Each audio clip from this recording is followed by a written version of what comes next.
Green revolution హరిత విప్లవం ఆహార ధాన్యాల ఉత్పత్తికి సంబంధించినది. అధిక దిగుబడినిచ్చే వంగడాలను, హై ఈల్డింగ్ వెరైటీ విత్తనాలను ప్రవేశపెట్టడం, రసాయనిక ఎరువులు వాడటం, నీటిపారుదల సౌకర్యం కల్పించడం హరిత విప్లవం యొక్క ప్రధాన లక్ష్యం. Green revolution is related to హరిత విప్లవం దీనికి సంబంధించినది. Answer option 4 production of wheat గోధుమ ఉత్పత్తి.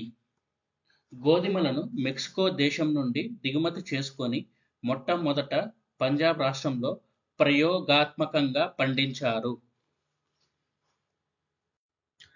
The person who spread green revolution in the world for the first time was మొదటిసారిగా హరిత విప్లవాన్ని ప్రపంచంలో వ్యాప్తి చేసిన వారు.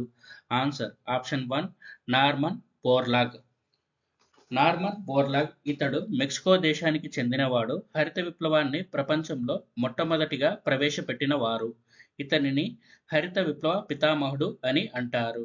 Father of green revolution is Norman Borlaug.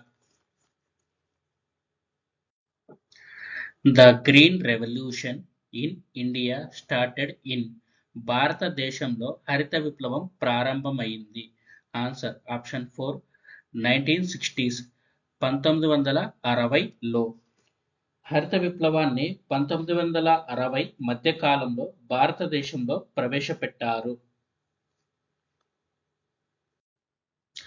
In India green revolution aimed at భారతదేశంలో హరిత విప్లవం యొక్క లక్ష్యం. Answer option 1 national food security జాతీయ ఆహార భద్రత. జాతీయ ఆహార భద్రతలో భాగంగా అధిక మొత్తంలో గోధుమలు, బియ్యమును పండించడం. Who is the father of green revolution in India భారతదేశంలో హరిత విప్లవ పితామహుడు ఎవరు? Answer option 2 MS Swaminathan. MS Swaminathan గారు Indian agricultural research institute general డైరెక్టర్గా పనిచేశారు. అలాగే అంతర్జాతీయ వరి పరిశోధనా సంస్థకు డైరెక్టర్ జనరల్గా సేవలు అందించారు. ఎంఎస్ స్వామినాథన్కు 2024లో కేంద్ర ప్రభుత్వం భారతరత్న ప్రకటించింది. In which 5-year plan was the concept of the green revolution formulated హరిత విప్లవం అనే భావన ఏ పంచవర్ష ప్రణాళికలో రూపొందించబడింది?